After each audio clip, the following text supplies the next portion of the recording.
Olá, eu sou o Roberto Magalhães, do Grupo de Hematologia e Transplante de Medula Óssea de Niterói, e hoje a gente vai fazer mais um bate-papo aqui.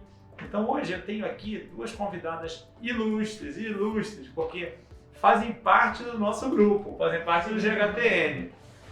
E ambas trabalham no processo, né, no complexo processo que existe, que está por trás da coxia, que a gente não sabe, só sabe quando a gente passa pela situação de necessidade de um transplante, que é a pesquisa do sistema HLA.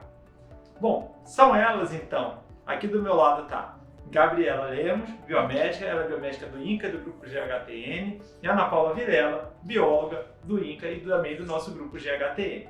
Então hoje a gente vai bater um papo com elas, tá? Sobre como são esses bastidores no momento em que há necessidade de eu buscar um doador, se eu quiser me cadastrar para um transplante de medula óssea, que exames eu tenho que fazer. Então a gente vai bater um papo sobre isso hoje. Então assim, vou começar pela Ana. Bom, Ana, existe uma siglazinha que chama-se HLA, que ela corresponde a uma sopa de letrinhas de coisas que a gente, quando um paciente, pela primeira vez ele tem um contato com o médico, que ele fala, olha, você vai precisar fazer um transplante halogênico de medula óssea, que não tem como não passar por essa etapa. A gente precisa fazer a pesquisa do HLA. Você pode explicar para a gente, assim, para que serve o HLA e o que é o HLA na linguagem do povo? Nossa! Boa tarde a todos, boa tarde, doutor. Então, o HLA, na verdade, é uma investigação que a gente precisa fazer, né, para poder investigar os genes que estão associados com a defesa, né, imunológica, né, o sistema imunológico, tanto do paciente quanto do doador. A gente pode dizer que é aquilo que identifica assim, aquilo que é seu do aquilo que não é seu? Assim, o que difere, assim, se, por exemplo, você colocar cortar sua pele, colar sua pele em mim e eu não aceitar, sim, eu vou rejeitar. Nós conseguimos identificar, né, a partir desses exames, as diferenças ali que vai causar uma reatividade, causar uma reação, né, quando você doa uma medula, né, sim, que é o caso do transplante.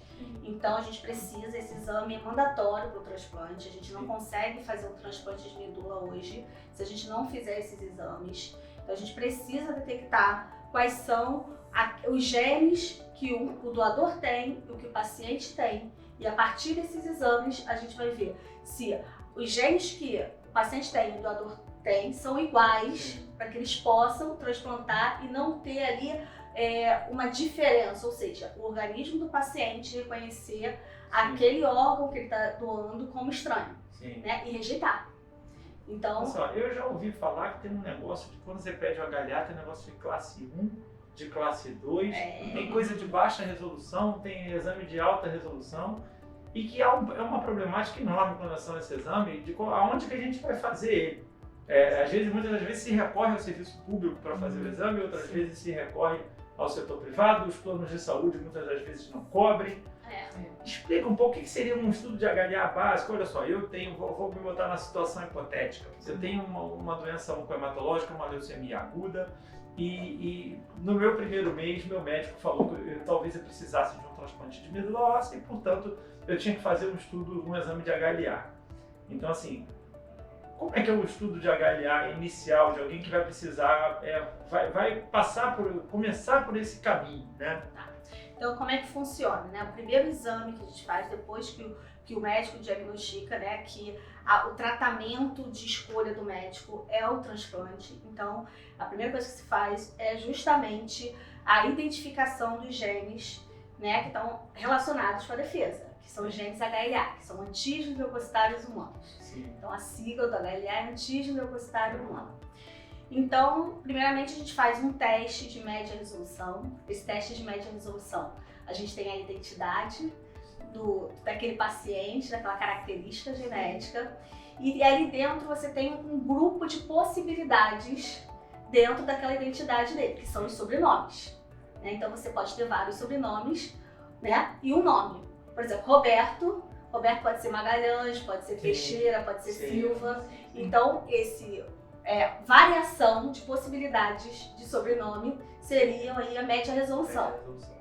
E aí, fazemos esse exame e cadastramos esse paciente, então, ou no REREME, se ele não tiver um doador na família, ou a gente começa a fazer a busca na família, né, por esse possível doador que tem o mesmo nome e sobrenome. Entendi. Entendeu? Dentro daquele gene que está associado à resposta imunológica que vai ter um impacto direto no transplante. Perfeito. Bom, vamos dar trabalho para a Gabi um Vamos. pouco? Gabi, me tira uma dúvida. E Sim. como é que um paciente faz esse exame? Assim, a minha pergunta é, ele coleta o sangue, ele faz suave, os testes de uma maneira em geral, eles são feitos de que forma? Existe alguma preferência de uma coisa com relação à outra? Existe diferença entre público no setor público quando é feito através de um laboratório do setor privado? Sim. Geralmente é feita a coleta de sangue periférico do Sim. paciente, do doador, né? E através desse sangue ele é enviado para o laboratório. Sim. E lá nós fazemos essa tipagem HLA, que é o que Coleta de sangue é aquele tubinho... Tubinho normal, lilás? igual isso, exatamente, o tubinho lilás. Tá. E em alguns casos é necessário fazer a amostra do suave bucal, né? Sim. Que é aquele da bochecha, o cotonetezinho na bochecha, geralmente em pacientes que possuem leucemias agudas, Sim. né? É feito isso para ter uma confirmação se ele teve alguma perda de alelo provocado pela doença de base dele. Então, talvez em determinadas situações de leucemia Sim. seja melhor a utilização do suave. Exatamente, como confirmatório, se dentro da nossa análise nós averiguarmos que houve homozigose, que seria uma expressão igual nos dois genes, né? Eu vou fazer uma pergunta para avaliados. vocês agora. Sim. Porque os médicos todos me perguntam isso até hoje. Agora, essa, me desculpe, mas é para médico. O médico que estiverem assistindo. Sim. Meu paciente, eu acabei de começar a tratar ele tem leucemia amiloide aguda, fez a indução de remissão, que é o tratamento inicial, que ele entra numa fase que é a fase de aplasia.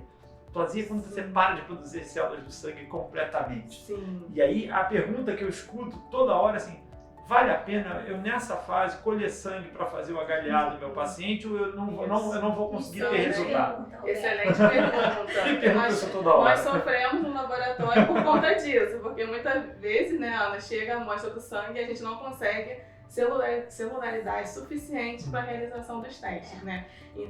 O importante é se ele está plaseado, ele não produz células. Exatamente. Se ele não produz células, a gente não consegue extrair o DNA dentro das células. Sim. Mas a gente consegue extrair o DNA através do suave. Isso. Sim. Né? Porque, na verdade, a plasia é na medula. É. Então, são as células da medula que não são Isso, produzidas. Mas você tem DNA em toda a parte do seu corpo. Sim. E o DNA é o mesmo. Isso. Então, você consegue, através do Nessa suave... fase, Seria se o ideal. paciente está hospitalizado, Isso. seria uma indicação do Nesse suave, isso também é tanto outra- leucemia aguda quanto no Qualquer momento de uma indução. Isso, seria Exatamente. outra indicação. A gente tem, uma coisa é querer, outra coisa é poder. Ah, A minha sim. pergunta é, nós temos o suave já disponível Sim, nós temos. A através grande de setores privados problemática... e públicos? Sim, Sim. sim. A grande problemática é como vai coletar esse material. O que Exatamente. acontece nos laboratórios, o grande problema que a gente tem no laboratório é que esse suave ele não vem com uma quantidade suficiente de amostra para que a gente possa extrair o DNA. Sim. Porque não é feito de forma correta. Sim. Então, eu costumo brincar com a Gabi, né, da gente ensinar o paciente, ficar de olho, né, no profissional que vai fazer a coleta, né, para poder fazer de Poxa, forma mesmo na correta. era do Covid, em que as pessoas colocam Já um componente sabe, desse tamanho na nossa garganta, quase, nosso Quando é na nariz chega lá bochecha, dentro, não sabe. Ah, na né? verdade, na bochecha a gente não consegue. Pois é. Isso é coisa E simples de esse educação. É uma coisa simples, mas que esse erro leva a perda de tempo, né? Porque Sim. chega no laboratório Claro. e aí a gente vê que não tem como fazer uma quantidade essencial de DNA para a execução do teste. Isso tudo demora Olha, semanas. e que são a perda de primordiais. tempo na execução do HLA, ele pode significar uma vida para Com o paciente que certeza. tenha uma indicação de transplante clara diante Exatamente. de uma emergência hematológica em tratamento Sim. em curso, né? Com certeza. Então isso realmente a gente sempre recomenda no início do diagnóstico, já assim que você diagnostica uma doença Isso. que precisa de tratamento de hospitalização, tipo uma leucemia aguda, que os médicos façam logo, Sim, assim que sim. puderem, Com mesmo com certeza. os recursos diagnósticos ali no início, façam um estudo de HLA para que a gente já saiba se a pessoa tem um doador ou não no sim. núcleo familiar dela, É né? porque é um gargalo, né? Na verdade, o HLA é um gargalo para vocês, para prosseguir para a próxima etapa. Exatamente. Você só consegue ou cadastrar no RLM para fazer uma busca, né, de um não aparentado ou uma investigação da família a partir do HLA. Do HLA. Então, sem isso, Da vocês ficam... pessoa e dos Exatamente. irmãos, do núcleo familiar, Isso. principalmente os irmãos que são Exatamente. filhos do mesmo Todas pai as e da mesma mãe. mãe. envolvidos. Exatamente. Exatamente. Que aí você teria um doador, assim, aparentado, né? Isso. Por isso que Qual é só a chance da gente encontrar, hein? Um doador aparentado numa família. Se você tem uma família, vamos supor uma família, eu tenho Certo. 3 irmãs. Lá em casa meu pai estava animado com o negócio, o pessoal não tinha televisão. Então assim, eu tenho 3 irmãs. Se eu por um acaso precisasse buscar, qual é a chance que eu tenho dentro de uma família assim, em 4 irmãos, seria 25%. 25%. Até- Então, olha, Até 25%. vejam, olha que a gente é parecido, às vezes o grupo, isso tem a ver com o grupo sanguíneo. Uma outra pergunta que me fazem toda hora. Não. Meu irmão parece comigo e tem o mesmo grupo sanguíneo que eu, então Não. ele vai ser o HLA. Não tem nada a ver? Não, também não. Ó, escutem essa. Geralmente tô os falando. doadores são aqueles irmãos que mais brigam. Os irmãos brigões. Aí isso é bom Sim, depois do com transplante também, certeza, rola uma briga resolve. contra a doença, né? É, Expulsa a doença do Isso irmão, aí tá bom. 25% para você ter uma probabilidade de ter um doador 100% compatível. É mesmo. Isso. De mesmo pai e de mesma mãe. Olha só. Exatamente. É muito pequeno. É muito pequeno. Sim. Uhum. Bom, recentemente a gente. E se a gente for, já vou antecipar uma pergunta. Sim. E de um não aparentado aqui no Brasil, assim que a gente tem uma população muito miscigenada, mas se você foi em um banco buscar aqui no Brasil hoje, no sistema, tem um sistema nacional linkado com um sistema internacional, a chance é o quê?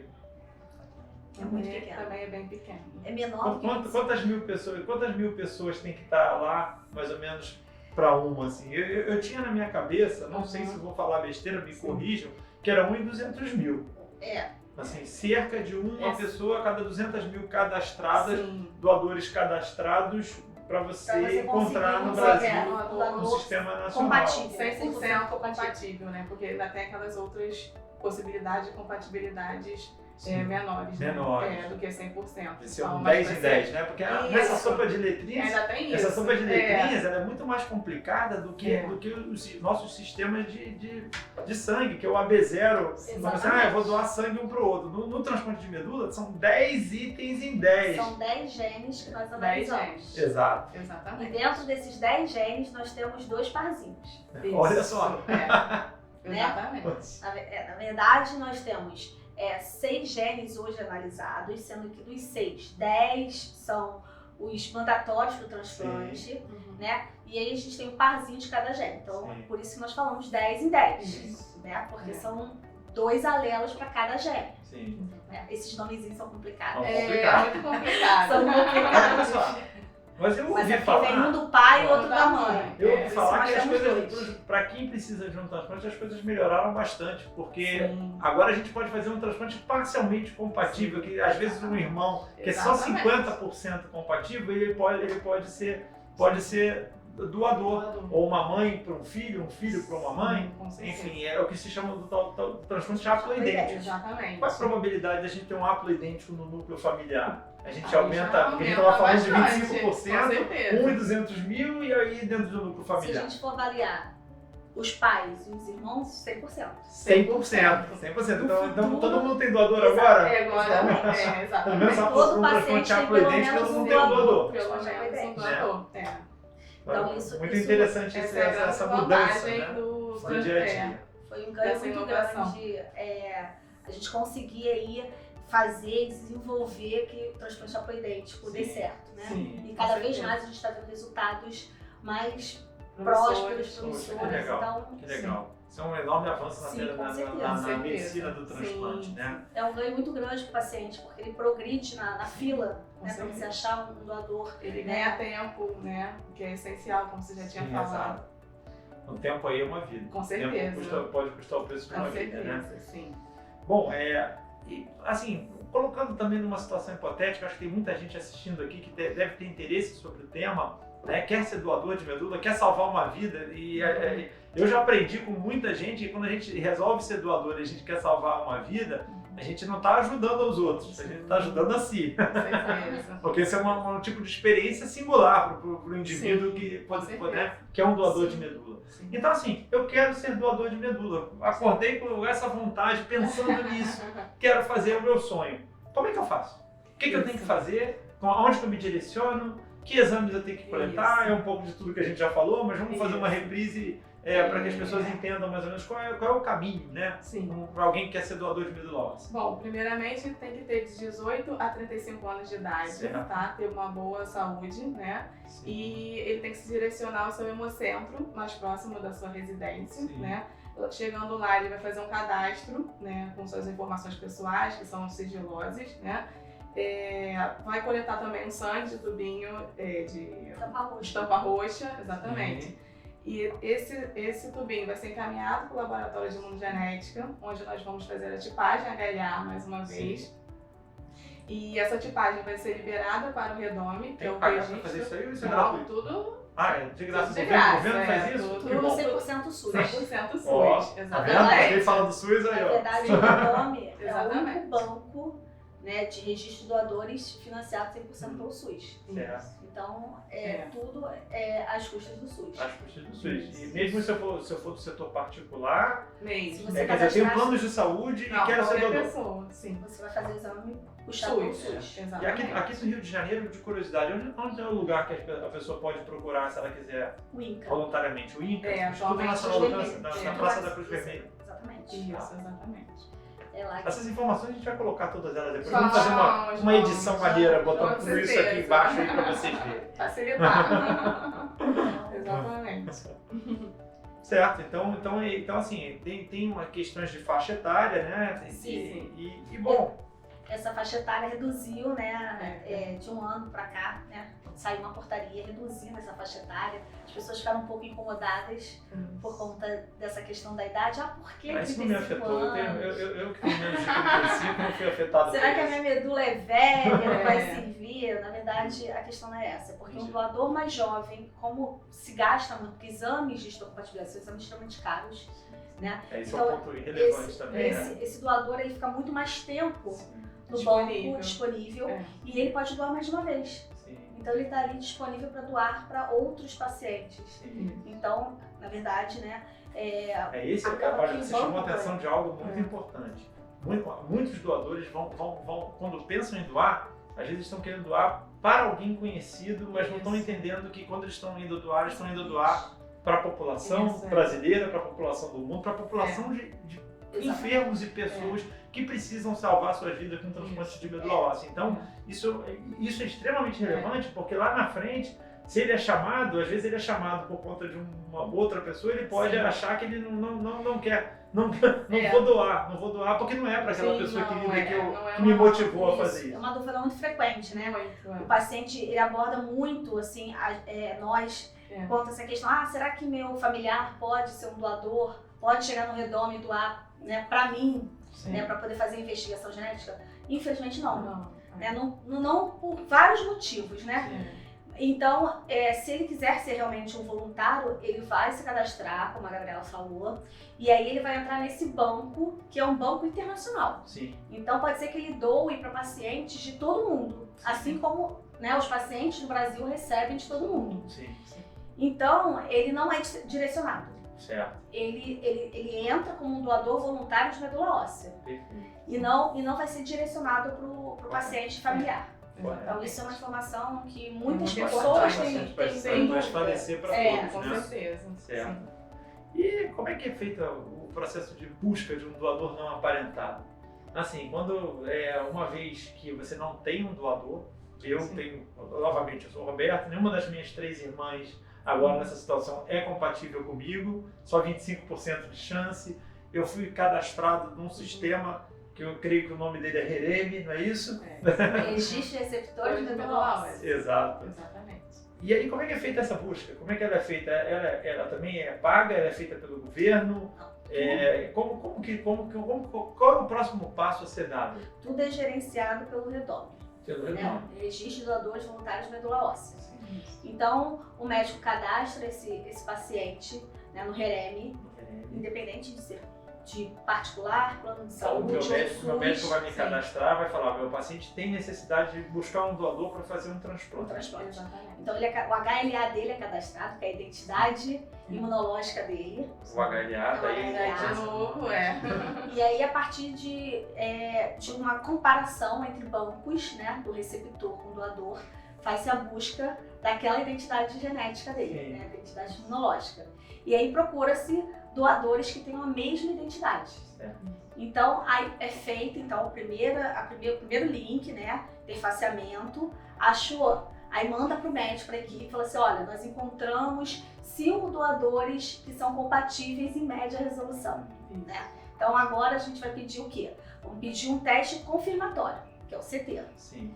E aí esse paciente, esse doador, então, é chamado novamente a coletar uma nova amostra para fazer o exame de alta resolução. Que aí a gente precisa saber quem é o sobrenome desse paciente e desse doador. E aí, a partir daí, né, confirmando que realmente naquele gene eles são idênticos, aí a gente dá procedimento para o transplante. Aí a gente vira para o médico assim: já está liberado. Está liberado. São 100% compatíveis. Quanto tempo demora isso, em média? Olha, 21 dias. Teoricamente. Teoricamente. Dias a primeira busca, né? Mas o processo... Porque são etapas, né? A gente tem a primeira etapa, onde a gente faz o média resolução, e aí faz essa busca, aí leva 7 dias úteis para que a gente possa responder, para que possa entrar em contato com o doador. O cadastro do doador é extremamente importante, gente. Muito importante. Isso aí é fundamental, que o telefone do doador, quando você entra como voluntário de medula óssea, que você tenha ali o seu cadastro atualizado, principalmente o telefone. Porque o outro lado, a gente tem um paciente que está angustiado, a gente tem uma família e tem um médico que está angustiado. Sim, com certeza. Então, a gente não conseguir entrar em contato com aquele doador que é compatível, é fundamental. Sim. Porque é a partir dali que a gente vai dar o start para preencher uma série de documentações para que a gente possa agilizar aquele transplante, porque a gente está lutando com uma vida e com uma doença. Certo. Então, a autorização do cadastro é importante também, assim como a pessoa ter a consciência que ela é uma doadora por mundo. Exatamente. É grande o número de negativas, né? Nessa fase já, fase final, para, né, as pessoas que estão lá como doadores que efetivamente existem. Exatamente. Então, é importante ter muita consciência. A consciência de você se tornar um doador. É um grande investimento do governo nisso também, né? A pessoa quando se cadastra, o governo está investindo nela por conta disso. São alguns R$1.000. Para manutenção e para manutenção. Um programa governamental que funciona muito bem. Inclusive atende ao setor público e ao setor privado. Com certeza. O SUS sendo o SUS, o direito de todos. Exatamente. Então você consegue, pelo REDOME e pelo REREME, ajudar, né, e auxiliar tanto o paciente quanto o doador. Então é importantíssimo, isso eu vou terminar falando, frisar que vocês têm que ter consciência quando vocês forem serem um doador voluntário de medula óssea. Cadastro atualizado, saber a importância que vocês vão ter, né, o comprometimento que vocês têm que ter com o paciente, com uma família, com uma equipe, porque é uma equipe que está por trás daquele aceite. Expectativa daquele aceite. Né? Aconteça o fenômeno que é o transplante. Né? Até chegar à infusão da medula. Bom, eu ia perguntar para vocês assim, o que vocês quiserem falar, assim, abrir o coração, acho que você já abriu o coração, já mandou sua mensagem. Então, se quiser, Gabi, terminar mandando alguma mensagem para as pessoas, algum alerta, alguma coisa que você acha importante nessa área, nesse campo, porque aqui a gente está num canal educativo mesmo, esse é o nosso objetivo. Em relação realmente ao que a Ana já falou, né, por mim, dessa questão da doação, das pessoas terem essa consciência da importância desse ato, né, vamos dizer assim, de doar, e cada vez mais, se tiver mais doador, melhor ainda, então vamos se animar, os mais jovens, né, principalmente, se conscientizar e procurar o INCA para fazer a sua doação. Isso aí. Bom, com isso eu agradeço muitíssimo vocês duas aqui por disponibilizar o tempo de vocês. Sei que são agitadas em laboratório, estão sempre com pipetas correndo para lá, igual cientistas, olhando sistemas informáticos para ver essa sopinha de letrinhas e com os pacientes também, para poder estar aqui hoje à tarde conosco. Olha, muito obrigado, tá? Muito obrigado pelo carinho de vocês, pelas informações. Muito obrigado a todos vocês pela atenção e continuem com a gente aqui no nosso canal. Um grande abraço. Até a próxima. Tchau, tchau. Tchau.